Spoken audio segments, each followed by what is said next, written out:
because they see that this is a way to really promote trust in government and to make people happy, to lower costs, to do things more efficiently. So this is a big kind of mega trend. Next, transparency and foresight. So this is around making sure that governments have a kind of single view of all of their citizens. So you don't have let's say an insurance provider that has a siloed data set with information on the citizen, and then the tax agency or the healthcare agency is kind of looking at a different view. So governments are really trying to sort of break down those silos between different data sets and making sure that all these organizations are kind of looking at the same data. Next, operational resiliency. So this is around making sure that governments can provide services on like a modern technology platform. And especially around providing shared service organizations, so that, for example, a government can have one organization that provides procurement for all of their ministries rather than having like 12 different procurement organizations. And then finally, really skilling and upskilling the workforce. So this is around really investing in training, in secondment opportunities throughout government, and in making sure that ministries have the best human capital available to implement changes and respond to challenges. So I'll just skip over this briefly, but I'll just say that when you look specifically at some of our customers, I'll just pull out one customer here because I think it was relevant to some of the topics that I heard yesterday at ICT Week, and that is the state of Qatar. So we help the state of Qatar manage their full end-to-end civil servant hiring. Basically hire the full hire to retire process. So we manage the sort of the HR backbone for all the public servants in Qatar. And this is something that they've been able to use to really just operate much more efficiently and be much more agile across government. Okay, so just quickly, when you think about sort of the need to innovate and change, it's very obvious why you need to do that in the private sector, because you'll go out of business. In the public sector, it's the need to change and innovate. It's a little bit less obvious, but it's just as important, because governments, like I said, need to make sure that their citizens trust them, and then the scope and the magnitude of the problems that governments need to deal with are often so much greater than what you have within the private sector. Okay. Recording in progress. Good to hear. Okay, good. Yeah, and to quickly just review different sort of innovation options that SAP has, but which are also very similar to kind of what other technology providers can provide. We have a number of what I'll call internal accelerators, where we work with different partners, so academia or local software integrators, to develop sort of very solutions that are specific to a certain geography or a certain customer. And then we have what I'll call external accelerators, which are focused on helping small and medium enterprises and startup companies. And that's a very big goal in the Middle East, to help the startup and medium-sized enterprise environment. And you see governments all over that are trying to do more of this. Okay, so to start kind of wrapping this up and tying this together, we worked on an engagement with the government of Abu Dhabi recently, where they were basically trying to do a lot of the same things that Uzbekistan and countries in Central Asia are trying to do, in terms of helping their young people get the skills they need to succeed, diversifying sources of their GDP, and developing sort of cloud solutions that can be used across government. And I think these are all different. In this memorandum of understanding that we signed with the government of Abu Dhabi, these were the 4 different collaboration areas that we identified. And I think these are all very relevant also to what's happening in the region and the goals in the region. So Abu Dhabi, for example, wanted to develop a physical innovation center that they could use to incubate startups, understand how they can provide their services on the cloud, help talent, support small businesses, and grow their advanced manufacturing capabilities.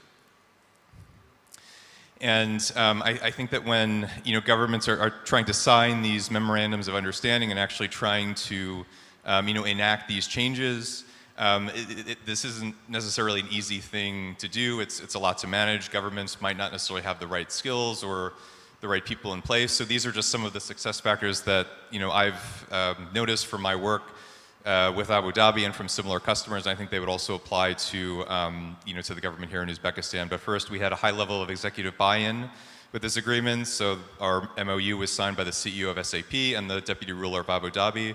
So when you have like that such a high level of buy-in, then that cascades down and it helps set the priorities for sort of all of the other organizations underneath those individuals.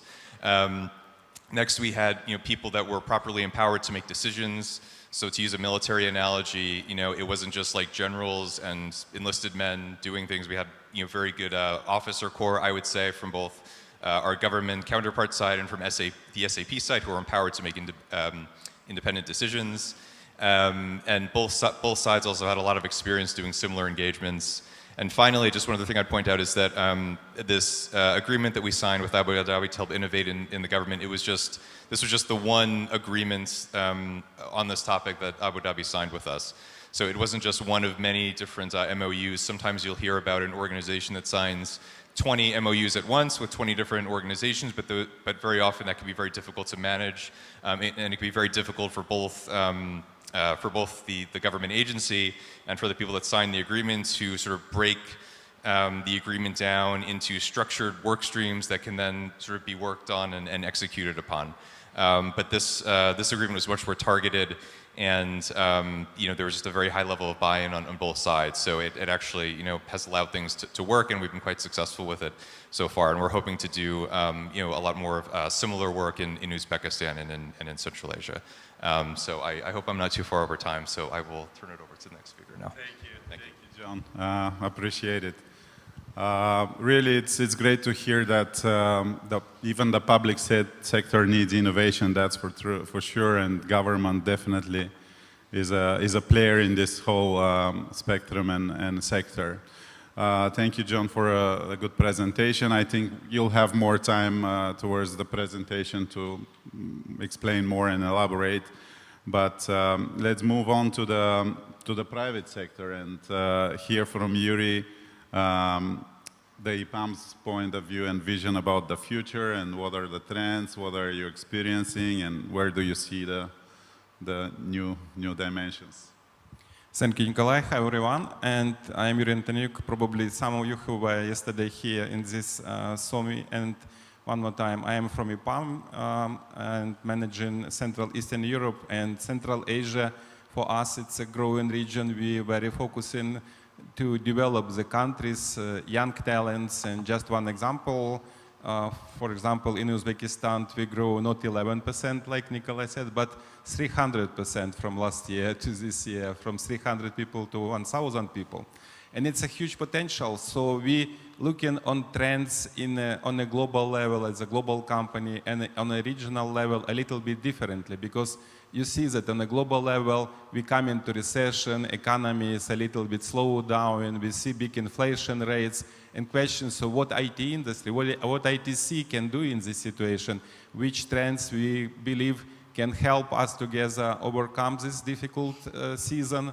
And it's not first time in our history, it's kind of like cyclists, etc. But still, businesses is very, very focusing, helping, ITC businesses and software engineering, like our company, we helping global economy to overcome and pass through less problems through this, because we can do some things better, we can do some things more cost effectively, and definitely bringing new technologies, which, for example, John said, to public sector, to government, it helped to build new opportunity for citizens, for young talents in countries like Uzbekistan, Kazakhstan, Kyrgyzstan, in Central Asia region in general, because this is a new development world. EPAM, for example, started more as an Eastern European company in a well-known region, and we developed and brought and together with big vendors, we kind of like, it's already open to the world.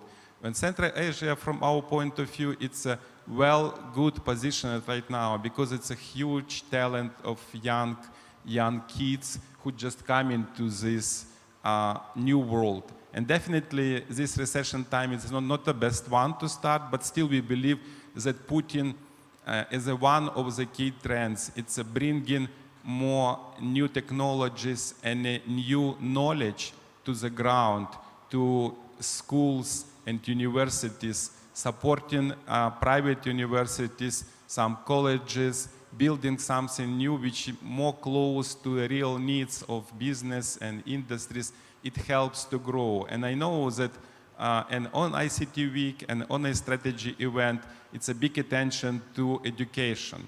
So we believe that modern education, distant mode, possibility to use and earn credits outside of traditional schools and classical education, and then incorporate in a lifelong educational cycle. This is what differentiate all the kind of like software engineering preparation cycle through growing educational and transforming educational. This is for us very, very important. I am not talking about technology, definitely. If you tech geeks, I definitely can say that we, as many, many other colleagues and on this panel, we're looking into big data, we're looking into cloud and artificial intelligence. It's all already done. There are definitely interesting areas like quantum computing or self-driving cars, etc., etc. So we were talking hours and hours. Unfortunately, Nikolay said only 5 minutes to do this kind of like short intro. So I specifically will put this a little bit aside because technology is not stopping. It's increasing, it's going, and all move to cloud, for example, on a public sector, private sector, it's already in a process. So there is nothing new for this. But what is new from our point of view, it's a kind of like growing that regions which typically were kind of like behind the normal scene. So we're talking about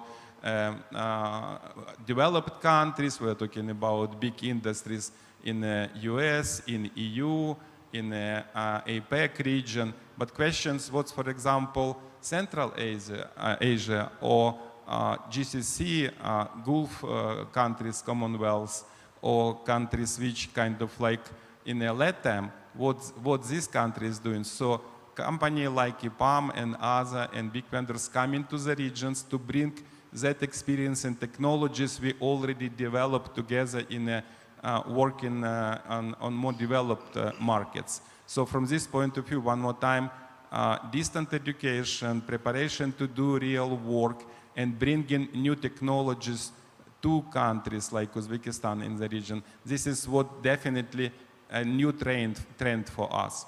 But it's not only that. Just to finish this with few small things, I would like to join John's speech, which government, we believe, may play more important roles than usual. Because typically, government is kind of like in a normal life, it's a more negative tool to take money outside of people and do some services which you need or may not even need. But in our view, digital transformation on government and putting citizens and kids and talents in the center of the systems create absolutely new story. How industry with government can get better proposal for talents and for people through either education or switching of technologies, switching of their lives. Because when you understand what government is doing, this is definitely help you to work better and build better your career as well. And digital transformation of governments in that new regions, it's definitely another trend because it's already passed through some transformation lines in Europe, for example. We know great examples in EU, Estonia, and other countries who has some kind of like digital ID and services around this. But now people living, like Nikolay said, but now people living in a different environment, and we need different tools, approaches, platforms to bring and put people in the center of relations between government, businesses, and populations itself. So I really believe that additionally on educational changes, distant educations, government will be transforming and they will be bringing more value for citizens itself.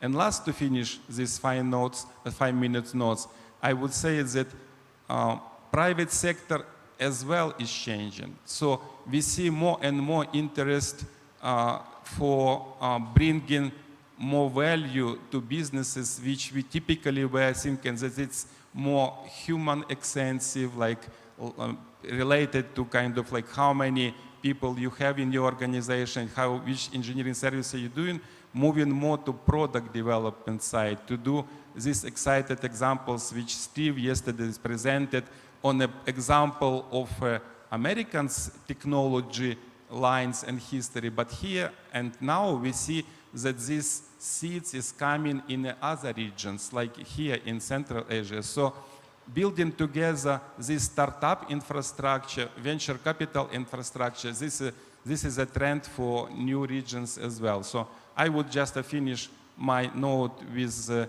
educational, public sector, and building startup infrastructure and venture capital infrastructure. This is trends which believe overcome this a little bit unpleasant recession season and will help us to grow more than 11% like we started, like we're doing right now. Thank you. Thanks a lot, Yurii. Sure, truly with 300% growth rate, you truly will weather the storm, and I wish you good luck in the coming years, and that's certainly a good congratulations to EPAM for this good start in Uzbekistan.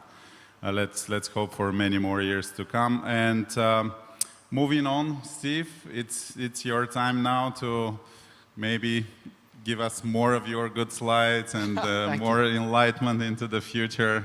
We'll be happy to follow up. Thank you. So it's the presentation? Yeah, they'll put it. Great. Can we have the second presentation online?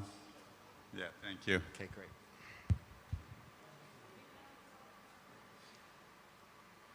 Okay, great. I think most of you know me now. Heard me yesterday, but for any new faces in the crowd, I'm Steve Hoffman. In Silicon Valley, my nickname is Captain Hoff. You can call me that when I'm around here. These are my books. I have 3 different books: Make Elephants Fly, about innovation, Surviving a Startup, all about startups, and The 5 Forces, about the new technologies entering the market. And just to give you a brief overview again, Founder Space, we are really focused on helping governments and private companies build startup acceleration programs and running those programs. That's what we do. So we are really focused on the core of the entrepreneurial ecosystem and how to implement that.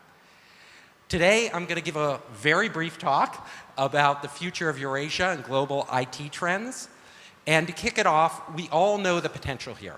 And Uzbekistan is in the center of Eurasia. Geographically, it's very key, has the largest population in this region.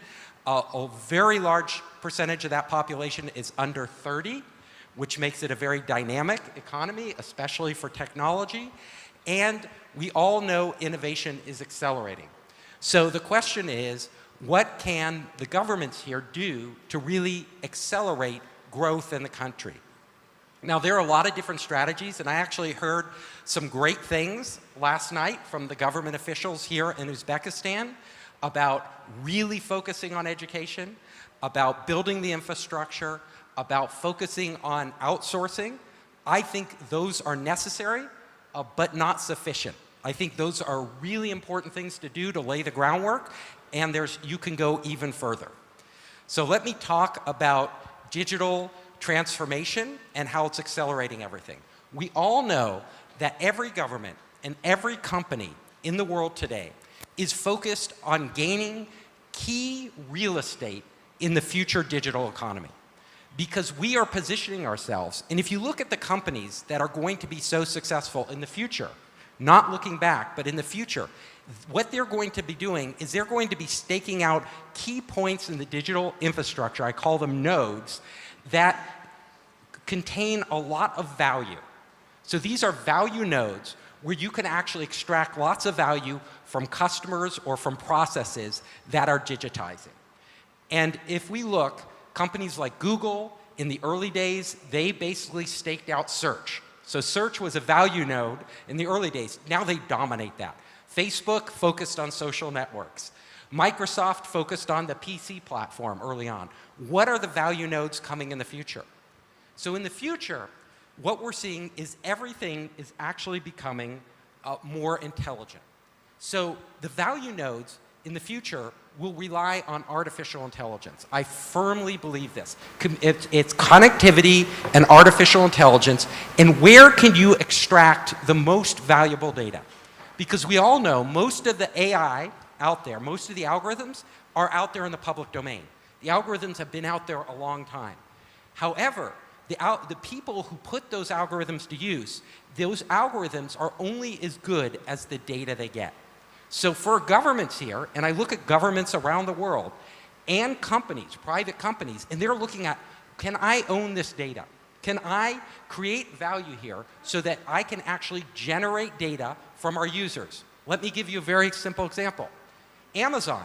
Every time you go to Amazon and shop, they're getting more and more data on what you do. Facebook. Their whole thing is data. When they sell advertising, what they're doing is selling very targeted data on how to reach people. Google, most of their revenue is still ads, and most of it is based on data and targeting those ads.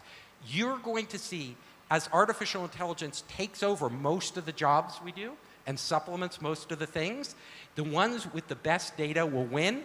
And countries like Uzbekistan, you need to focus on outsourcing, because basically you need to build up the fundamentals for your tech economy, but you also need to be thinking into the future.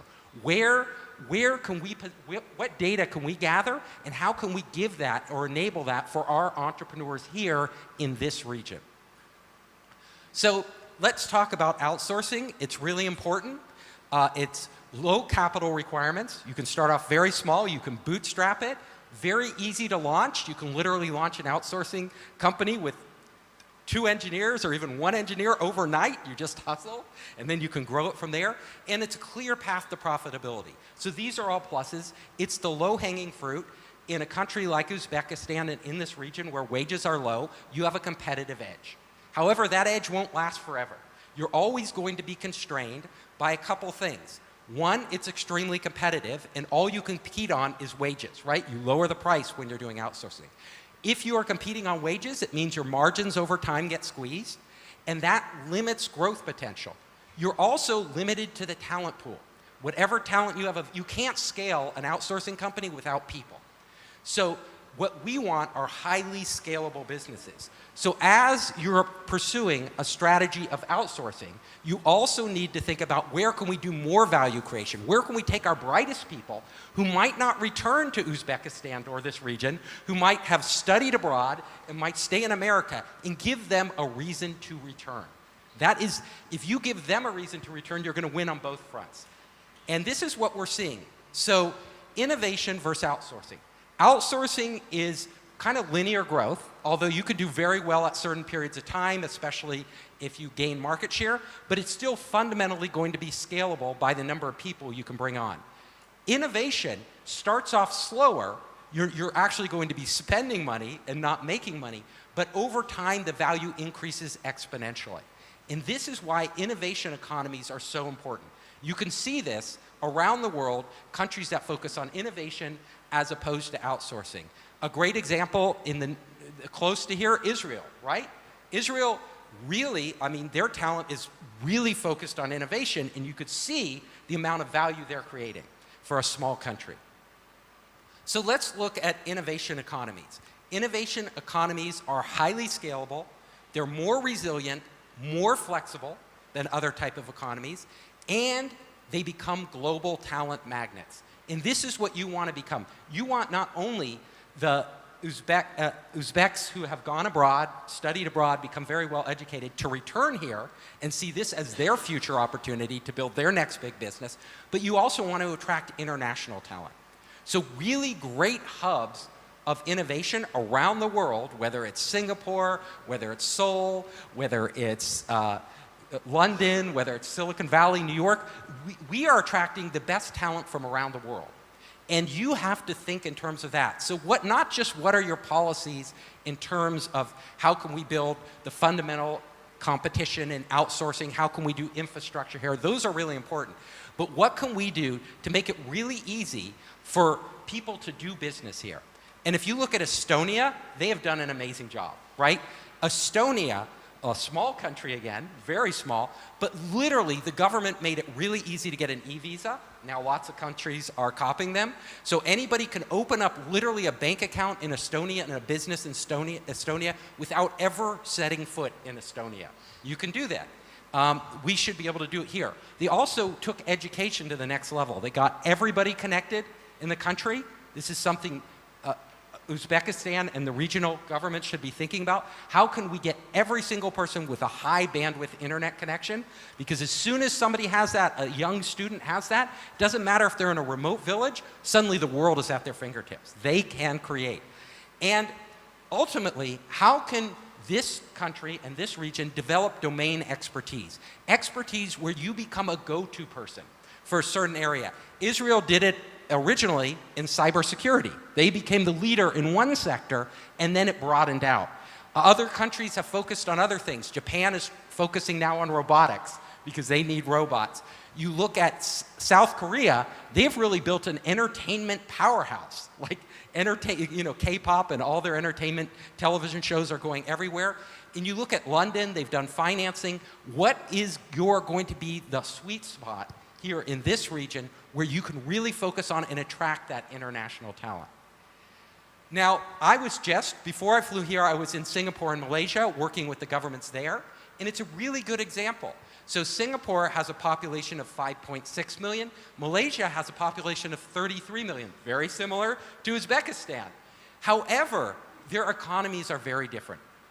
So Singapore really focused on nurturing talent, bringing in innovation industries and industries from international industries in finance and other areas, banking, and then technology. They've put a huge emphasis on technology. And Singapore has become an innovation hub of Asia. Literally, Western companies, when they come from all around the world, they go to Singapore to set up operations. It used to be Singapore was competing with Hong Kong. But now that China has really tightened its reins around Hong Kong, lots of the talent is leaving Hong Kong and they're all moving to Singapore. I'll tell you, the prices in Singapore have gone sky high. Malaysia has stagnated. They have stagnated. They do outsourcing, they do a lot of things right, but they never really built an innovation economy focused on going global, taking their talent, nurturing that talent, and going global and attracting foreign talent. The disparity between the two countries, like the currency differentiation, the Malaysian currency has plummeted recently, and the Singapore currency just keeps going up. So I'm asking you here in this region, what do you want Uzbekistan, or if you're from Kazakhstan or Tajikistan, what do you want your country to be in the future? You need to look forward, and you need to look at models like this. So that wraps it up. Thank you very much.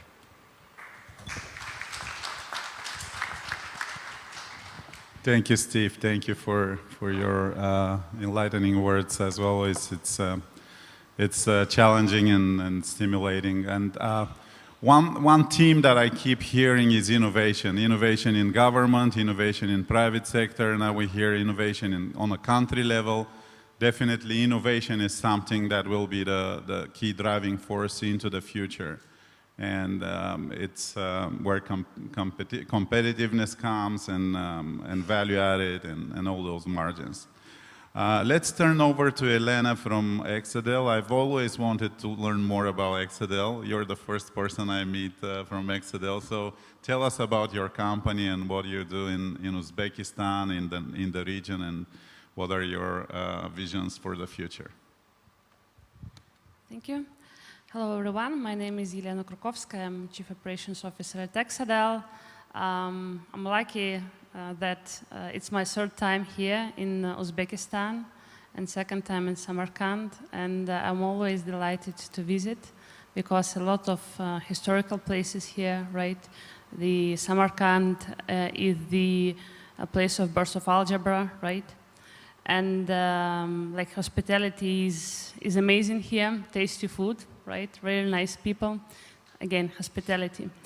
What is Exadel doing? We are providing the software services around the globe at enterprise level.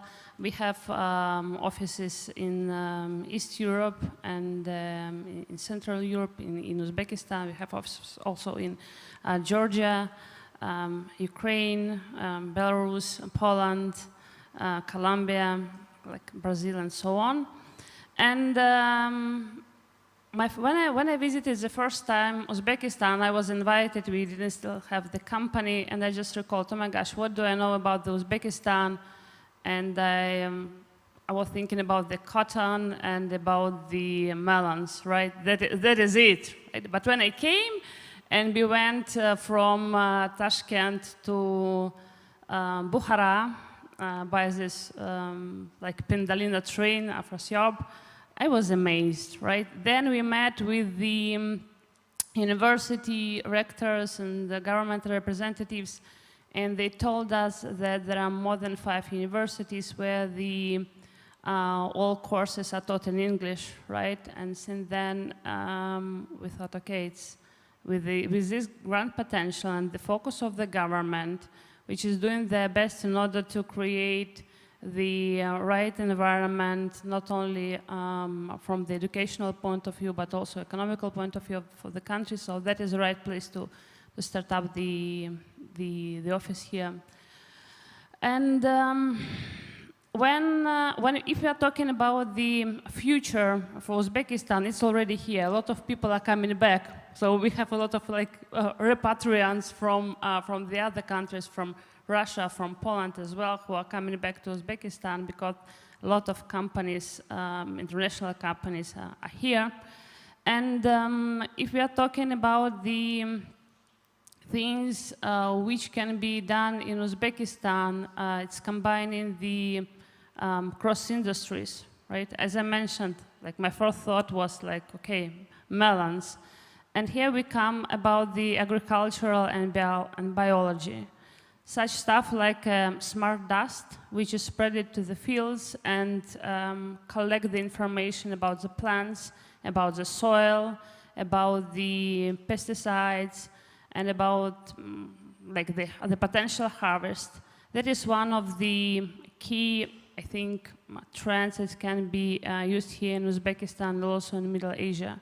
Because the quality of the food, of the fruits, of the vegetables here is uncomparable. Like, I traveled a lot. I went to Brazil, I went to Mexico, and like, if you ask me what I'm bringing from Uzbekistan, you would laugh. Like, I always take, in this kind of business trip, I take always with me an empty suitcase, and I take a lot of like dry foods from here because they're super tasty and super ecological, right? And if Uzbekistan and the Middle Asia countries will invest a lot in the big data technologies, in BI, in AI, then definitely they might get a lot out of this heritage that they have got before. It's combining the agricultural data and the biological data, and be real leaders in this market.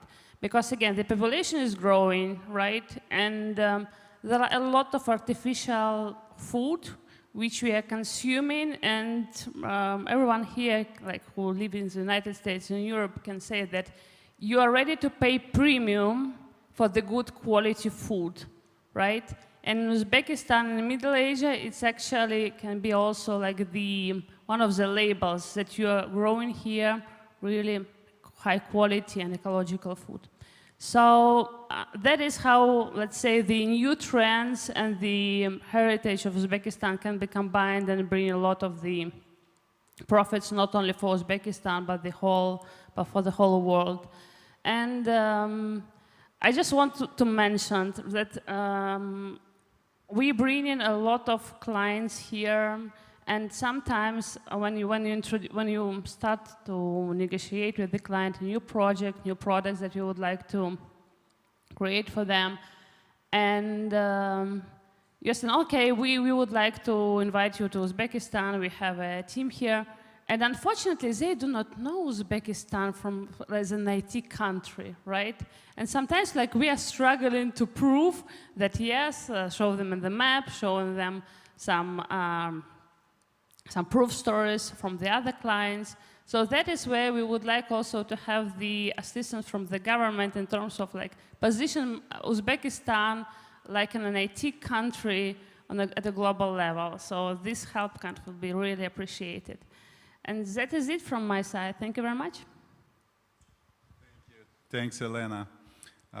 We're really now down to earth, down to ground, really agriculture and involving agriculture and big data. I think this is certainly another area that's of key importance for this country, for Uzbekistan. And now I know I'm not the only one. I also keep my suitcase empty, and I love this dry fruits. At one point, now I live in Tashkent full-time, but at one point I was carrying 2 watermelons with me back home, which is, you should definitely try watermelons here.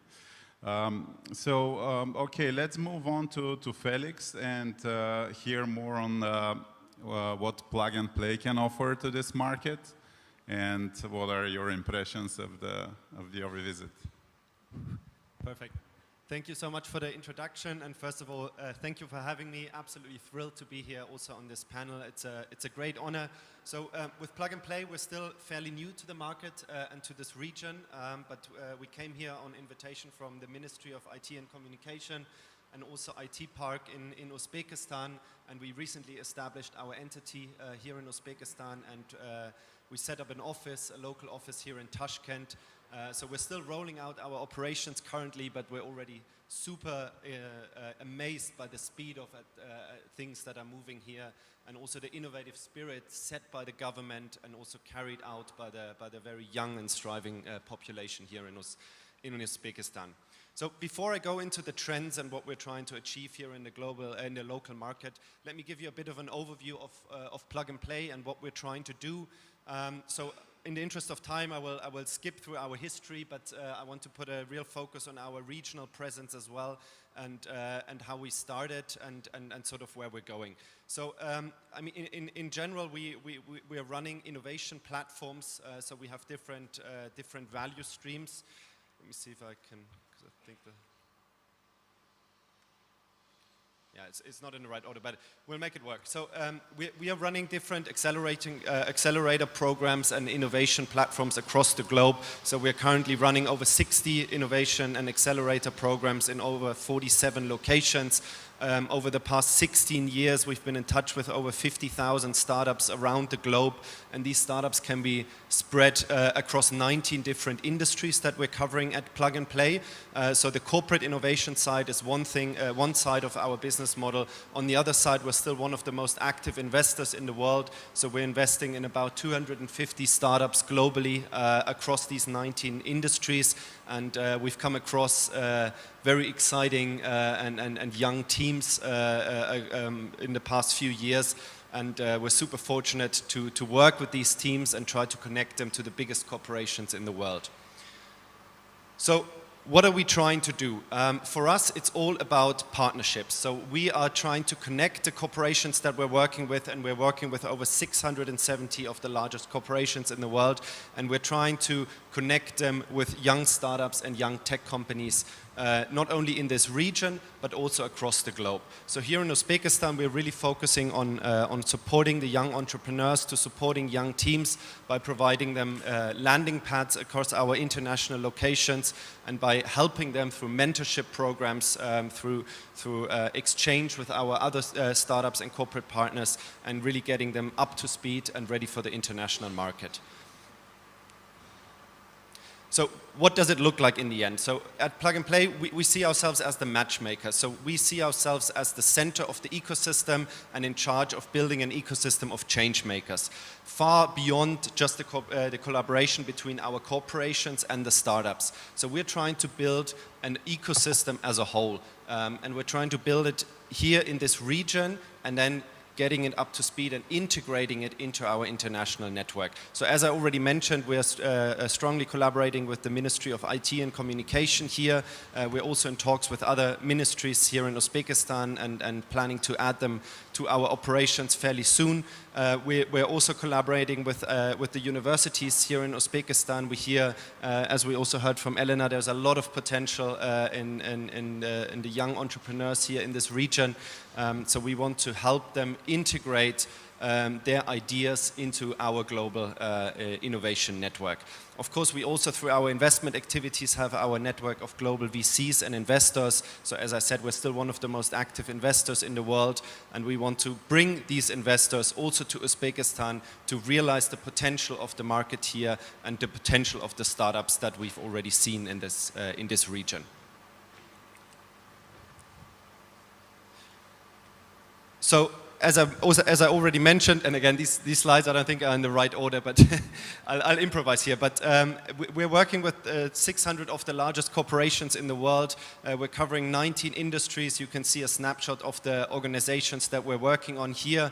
And today I really wanted to focus on the digital transformation and also you know, the IT trends that we're experiencing with these companies. So let me try to find them, yeah. So today, as I said, we're covering 19 verticals in total. Today I really want to focus on 3 of these verticals, which is fintech, insurtech, and enterprise tech. I chose these verticals and these industries because we see a very common denominator in the focus of digital transformation. A lot of these companies that we're working with in these sectors, they see the digital transformation and IT in general as the root cause of the challenge that they're facing currently in this current economy, and we sort of want to help them and support them by linking them up with young tech companies. So let me start with fintech, and let me start by giving you a bit of an overview of our fintech program at Plug and Play. So the fintech program is a program we launched in 2014. We are now spread across 10 different locations, across 4 continents. We're working with 62 corporate partners in this field. We're working with the largest banks in the world, basically across 10 different locations. Yeah. And in total, we've been in touch with about 500 startups in this space, in the fintech space, and carried out about 363 projects with them. So, in terms of the trends that we see in this market, also from from our learnings with the corporate partners, we can see a huge spike in the focus on the digital transformation. So first of all, the digitalization of B2B payments enabled by the adoption of open banking, especially in Europe. And now I can't see the slides anymore. Sorry, we've lost the presentation on the screen down. If you can put back only the PowerPoint slides. Okay, thank you. That helps. Thank you so much. Perfect. Yeah. So as I was mentioning, I mean, the first trend that we realize is the digitalization of B2B payments, enabled by the adoption of open banking in Europe. So we see this from a lot of our partners, and I've listed also some of the companies that we're working with in this space. We also see that a real focus on cybersecurity, also very related, of course, to the digital transformation. So 2021 was a record year for the cybersecurity, not just in Europe, but also across our 10 regions in the fintech space. And we really see that in 2022, and that's also our expectations for the years to come, this will continue to grow. So in Europe, we're working with a company called Revolut. So they've been, in the news. Maybe you've seen it. Struck by recent cyber attacks, and we're sort of strongly collaborating with Revolut to work on the issue of cybersecurity. Also, and this is the final fintech trend that I wanted to raise, CFO tools for small business, for small and medium businesses. They empower CFOs to replace tedious tasks with automation, enabling collaboration and aggregation of multiple tools under one umbrella. And this is also something that we see as our main USP of our task, that we can combine all these activities and that we can find fitting solutions and matching solutions that can support the businesses throughout the entire innovation challenge. So the next industry I want to focus on is our insurtech focus, insurtech vertical. It's a program we launched in 2016. We've collaborated with 57 corporate partners in ongoing projects, worked with over 600 startups in the region, and also here, just briefly going through it, the trend areas that we're working on, all the way from the product to the actual customer service that these huge insurance companies are offering. Enabling technologies we see in the InsurTech space, especially the artificial intelligence and machine learning aspects. We see a lot of activities in image processing, augmented reality, IoT devices, and then of course also the blockchain applications, which we really see as the enabling IT technologies to shift this industry into a new sphere. And last but not least, we also have the enterprise activities. So we've launched a program in 2020. We're still fairly new in this segment, so we have a total of 2 locations for the enterprise tech space. We're working already with 12 corporations and collaborated with over 100 startups in this space. And also here we see the digital transformation as the root and the core focus of the companies that we're working with. So I just listed a few, and just to point out a few, of course, cybersecurity we already mentioned, with data security, cloud security, which is a real focus, especially in the enterprise space across different verticals and industries, and especially across different markets as well. We see, of course, the infrastructure and IT as a core focus area also of the corporations. So from cloud to edge computing, software development, network visibility, and management of 5G. So we recently also launched, together with Vodafone, one of our corporate partners, a huge 5G lab in Spain. And we are planning to roll it out into new and additional markets, also with a focus on Central Asia. And last but not least, I already covered it a bit, the big data and analytics aspect. So predictive and artificial intelligence and machine learning is also, a very common tech interest of the companies. And we're really trying to dive more deep into this market and trying to find more innovative companies that can help them in this segment. Perfect. Thank you. Thank you so much. Right on time. Thank you so much. We've heard all the buzzwords in your presentation, and certainly your company and your organization is Google is doing in the region. I hope she can join us, maybe 1 minute. Until then, until we have her online, I want to prepare you for my next question. And I'm an investor myself, and last night I was Googling, of course. If you want to know what are the top 5 the top 5 trends in IT sector, you just Google this, okay?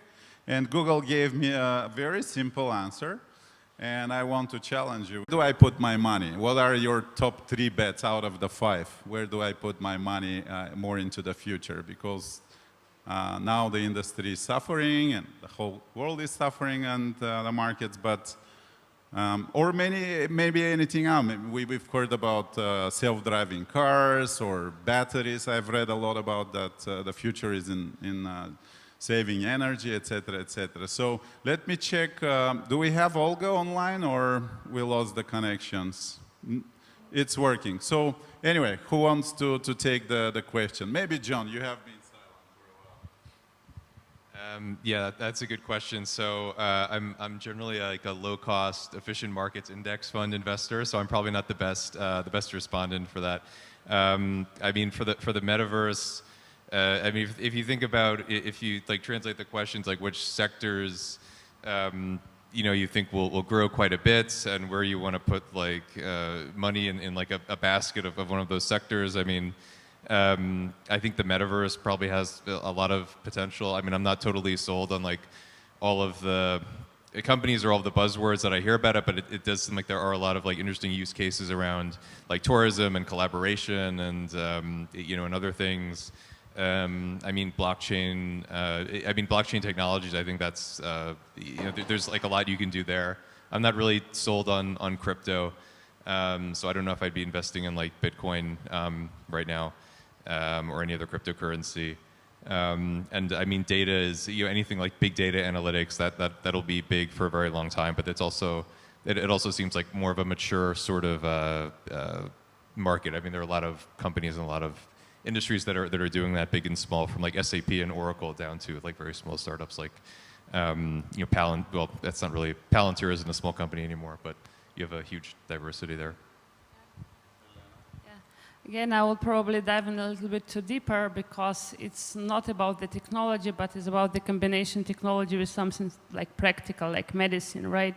Like 3D printers for the human organs, right? When you can just do it like cell by cell layers with a microscopical precision. So that might be, because like the biggest issue right now, it's not like about the money, probably not even the ecology, because everyone is trying to improve and do their best, but it's all about the human being, the people who are suffering, and here you can just get the opportunity. Yeah, sure. It's a good question, by the way, because if I were on your place, I probably think outside of technologies at all, because technologies we look in last few quarters is kind of like going down. But it's a joke, and I agree, by the way, with Elena that, for example, future world probably may have kind of like problems with water and with kind of sustainability, so it's where real investors should look. But talking about technology, I am like probably mostly with John and with other guys, because artificial intelligence and data, this is what will be driving, and it's including self-driving cars, because to drive you have to kind of have a mind and kind of like rook there. Definitely I'm on a kind of like almost the same level. I believe that next trends, it's not possible to do anything will be here without like looking into not, I wouldn't say that virtual reality or blockchain, they're not important. They are important, but still from the list you mentioned, these 5, I think cybersec, it's probably one of the top trends, because we all losing privacy using digital technologies, but still we want to keep something. And we don't want to be hacked, we don't want to be kind of like exposed, we don't want to, and we don't want to live in this, you know, these Faraday cells, like completely isolated. So cybersec should be giving us this kind of like still feeling that we a little bit secure, even being used this digital. So I would definitely, I like that 5 you mentioned, but I would say that AI and data all around and cybersec, this is what will be ruling. And definitely look outside, look broader, and think about water, think about food, think about kind of like sustainability. And just to finish, sorry, probably one word, because it's very great speech of Steve about what future of Uzbekistan between innovation and, I would say, services, not outsourcing.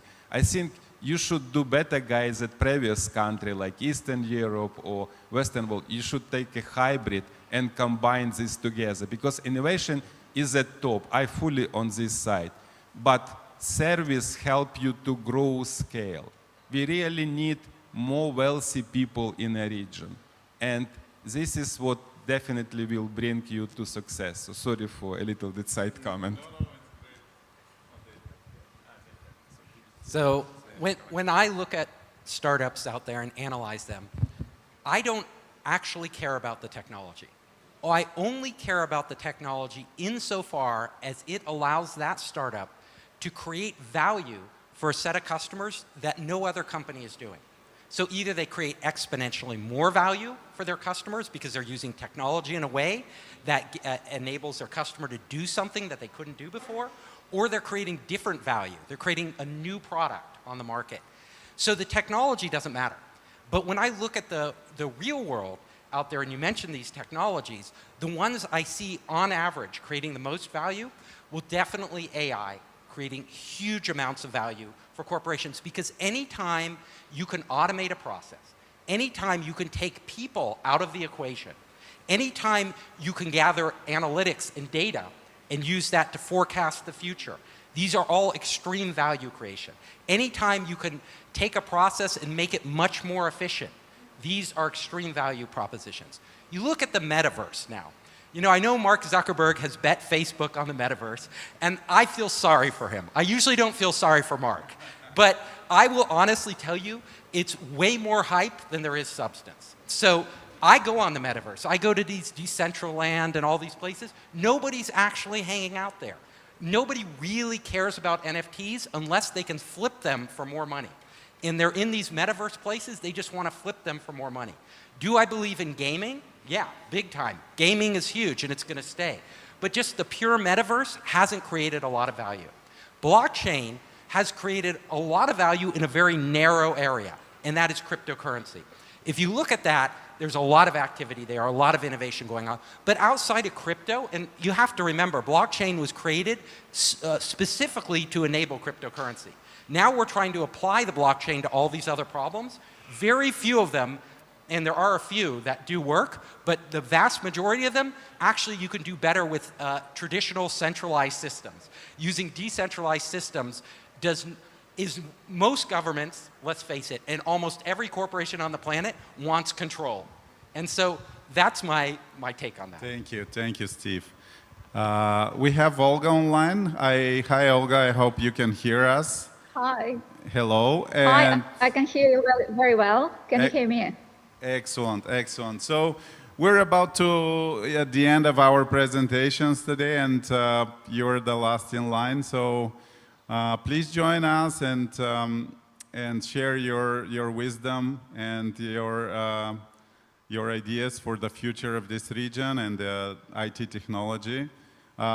We have about 5 minutes left, so I will ask you to please keep short and brief. I know you have some PowerPoint slides. Maybe you can skip those or just run us through this very quickly. Thank you, Olga. You're online. Thank you. Thank you so much. Tremendously grateful for the opportunity to speak today, although remotely, and a little bit jealous that I'm in the office and you are enjoying summer camp, but hopefully next time. Yeah, I would probably skip the presentation because there is a privilege of being talking the last one, because you can highlight what the previous speaker said and say, okay, I agree, and then add one more point. And that would be actually my strategy for today. I absolutely agree with the points that were raised before on the future of the region, which to me is described as a young, energetic and growing region, which is very exciting. 4 points that I want to highlight, and one to kind of emphasize that I think is important to drive digital transformation. The first point is really investment in the ecosystem. And we're happy to see that the players on the ground, but also the governments, are really investing into this. The ecosystem is important to drive digital transformation and effective digital transformation. Just one point to highlight is how we as Google support this process. We actually launched in partnership with Astana Hub this summer, the Silkway Accelerator program. I know that the word accelerator was pronounced several times today through the panel, to basically prepare and train startups from the region to go global. Happy to report that already 15 startups from across Central Asia went through the training program, and now next group of entrepreneurs are being trained. That's one point that I wanted to highlight, that it's very important to focus on the ecosystem. The second point that I wanted to highlight, it is about skills or human capital. I think my colleague from EPAM really dwelt on this. The aspect that I think is important when we address this issue of digital skills, of human capital, is to really make sure that we are not leaving anyone behind, and basically make sure that this digital transformation, once it comes to skills, is inclusive. I'm very happy that the big theme of our conference today is actually about inclusivity. And one data point to share with you on this is that if we take AI, which I think is the area where I would put my money going forward, if we take one eye right now globally, only 12% of software developers in AI are female, and this is something where all the governments across the world, but also in Central Asia, could do more. But I'm also happy to report that across Central Asia, today we have 26 ambassadors of our Google Global flagship program, which basically promotes female software developers and basically encourage women and girls to go in big tech. The program is called Women Tech Makers, and very happy that we are already present in Central Asia. The third point that I wanted to highlight, it is about the role that governments could play in really deploying the next generation technology. One way of doing this is really promoting cloud and cloud adoption through public, by adopting cloud-first policies for public sector. And this is something that is already happening, and we're very happy to see that and think that there is room for more growth in that space. And the fourth point that I wanted to highlight, and I think that some speakers touched upon that, but I want to kind of reinforce that. For us to make sure that physical capital, human capital, deployment of next generation technologies work, we really need to make sure that there is a competitive regulatory and market environment, and this cannot be done without the governments. And on the regulatory side, this is something where I believe the governments of the region, of the Eurasian region, could help to drive digital transformation. We at Google believe that the regulatory environment that is conducive for innovation deployment should be based on open market, free data flows, and interoperable regulatory standards. And we also think that this is an area where governments should really work together with the public sector, and this is the way to go.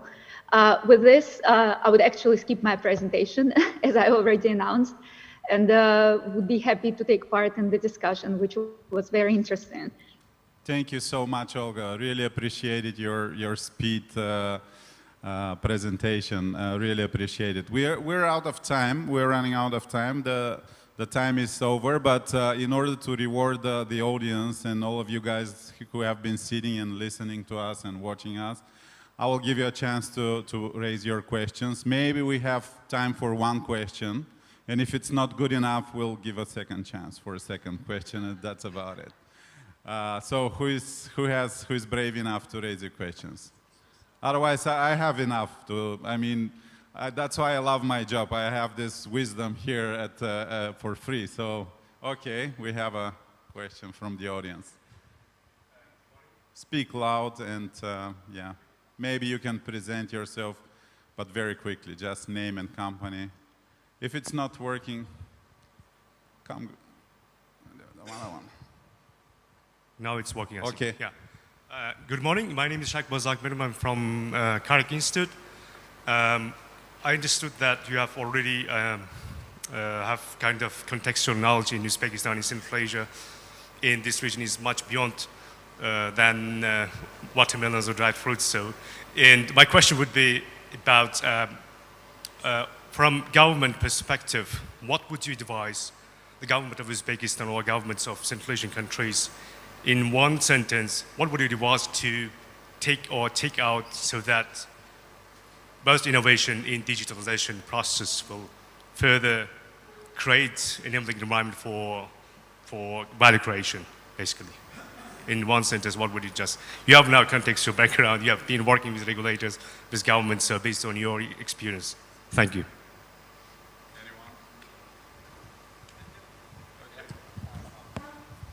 So, okay, sorry, Steve. In one sentence, build education. This is what really will drive all the country. And try to combine innovation and scale with like outsourcing services, whatever you tell. So, Steve? Yeah, I would say the same thing. I would say education, number one. Your people are your most valuable resource. Do everything you can to enable them to succeed. Thank you. Okay, maybe one more, please. Thank you for the sharing. I'm James Wanger with Silk Road Professionals. We have a small team of programmers, 25 developers in northern Tajikistan. We've trained a couple of hundred students. I love the concept of switching from outsourcing, or we call it staff augmentation as our focus, to innovation. But I'm wondering, where do we start to switch that mindset? And I believe there's 100 other teams of programmers in Central Asia also needing to do this. How do we start to switch towards more innovation? Thank you. I can answer that since I teach that. So what you need to do is you need to continue doing outsourcing because it brings in the money. But as you make profit, you need to break off a section of your team, maybe 2 of your brightest engineers out of your 25-person company, 2 of the brightest, and you ask them, you tell them to keep doing the outsourcing, but as they're doing it, you ask them, are there hard problems that you could solve, that you could build something, because you're working with our clients. So have them go to your clients and ask them, are there hard problems that you're having that we could solve? And if there are enough other clients out there with that, and you can automate the process, you can build software for it, that's your answer. And then that could grow. And I would like to add, I agree with Steve, but we're not teaching, we're doing this.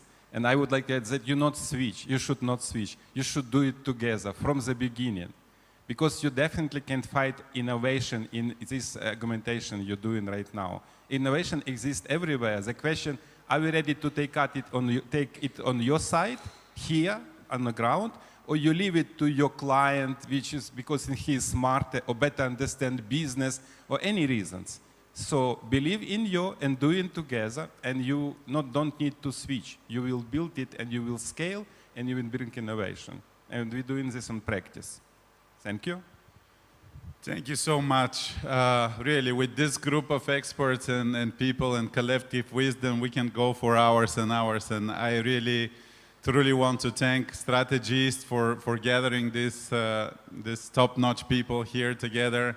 I really enjoyed our time, and please, big round of applause for our presenters today. I think we've heard a lot of good examples. Thank you so much. Thank you, strategists. Coffee break is outside. We have a 15-minute break, and then we continue in this room with the next session. Thank you.